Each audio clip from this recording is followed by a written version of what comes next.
എന്തൊരു വിരോധാഭാസം! ആർക്കു വേണ്ടി ഈ പ്രസ്ഥാനം നിലകൊള്ളുന്നുവോ,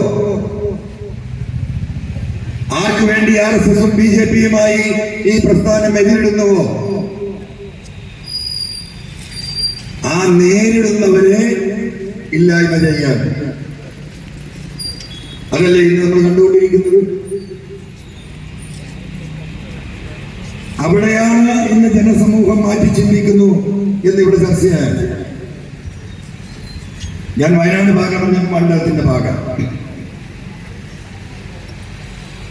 രാഹുൽ ഗാന്ധി എന്ന് കൂട്ടി വിളിക്കാൻ തന്നെ സത്യത്തിൽ കഴിഞ്ഞ 2-3 ദിവസമായി രാഹുൽ ആ ഗാന്ധി എന്ന ആ പേര് പോലും കൂട്ടിച്ചേർത്ത് പറയാൻ അർഹതയില്ലാത്തൊരു 4ാംകിട പൗരനായി രാഹുൽ ഗാന്ധി മാറിയെന്ന് ഞാനല്ല പറയുന്നത്.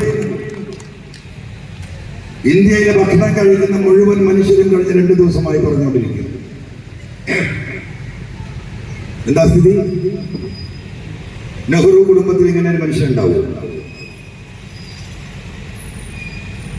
നെഹ്റു കുടുംബത്തിന്റെ ജെനറ്റിക്സിൽ ജനിച്ച ഒരു വ്യക്തിക്ക് അങ്ങനെ പറയാൻ കഴിയുമോ? എനിക്ക് ആ കാര്യത്തിൽ നല്ല സംശയമുണ്ട്.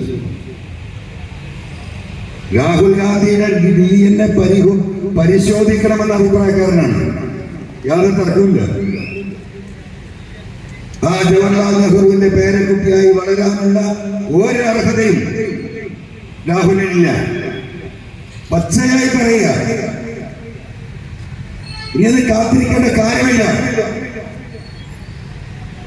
രാഹുൽ ഗാന്ധി മോഡിയുടെ ഏജന്റാണോ എന്ന് ആലോചിക്കേണ്ടിടത്തേക്ക് കാര്യങ്ങൾ തിരിക്കുകയാണ്. ഞാൻ വെറുതെ പറയുന്നതല്ല, എനിക്ക് ഈ സംശയം 2 കൊല്ലമായി തുടങ്ങിയിട്ട്. നമ്മുടെ അടുത്ത സുഹൃത്തുക്കൾ സെലിമിനോടൊക്കെ പലപ്പോഴും ഞാൻ പറഞ്ഞിട്ടുള്ള കാര്യമാണ്. നമ്മളൊരു ദേശീയ രാഷ്ട്രീയം ഇങ്ങനെ പരിശോധിക്കുമ്പോൾ നമുക്കത് കാണാൻ കഴിയുന്നുണ്ട്. ഇവിടെ ഒരു പ്രതിപക്ഷ നേതാവിനെ സൃഷ്ടിച്ച് നിർത്തിയിരിക്കുന്നത് ഈ രാജ്യത്തെ ഫാസിസ്റ്റുകളാണോ? അതിന്റെ പിന്നിൽ BJP ആണോ?